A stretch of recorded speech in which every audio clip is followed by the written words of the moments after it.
Pemirsa, momentum hari ulang tahun Partai Demokrat ke-19, bakal calon wali kota Makassar Munafri Arifuddin ingin mempersembahkan kado terbaik, yakni kemenangan di Pilwakot Makassar 2020.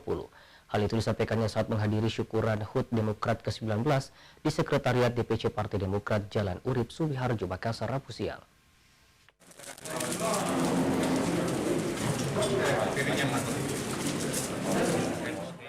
Bertempat di Sekretariat DPC Partai Demokrat Makassar, Jalan Urip Sumiharjo, Makassar, DPC Partai Demokrat Makassar menggelar syukuran memperingati hari jadi Partai Demokrat yang ke-19, sekaligus peresmian Sekretariat DPC Demokrat Kota Makassar pada Rabu siang.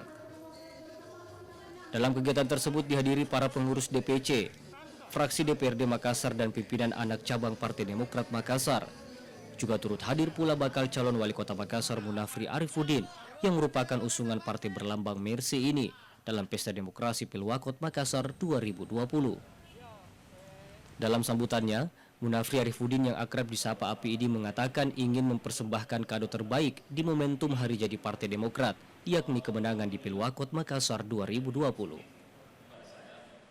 Selamat ulang tahun untuk Partai Demokrat yang ke-19. Insya Allah pekerjaan kita hari ini bisa kita tuntaskan sampai di tanggal 9 bulan 12 untuk mencapai rekor hat-trick Partai Demokrat. Sementara itu, Ketua DPC Partai Demokrat Kota Makassar Adi Rashid Ali menegaskan kembali jika partai yang dipimpinnya berkomitmen memenangkan pasangan bertagline Makassar Bangkit, Api Rahman. Tim Liputan, Slebes TV.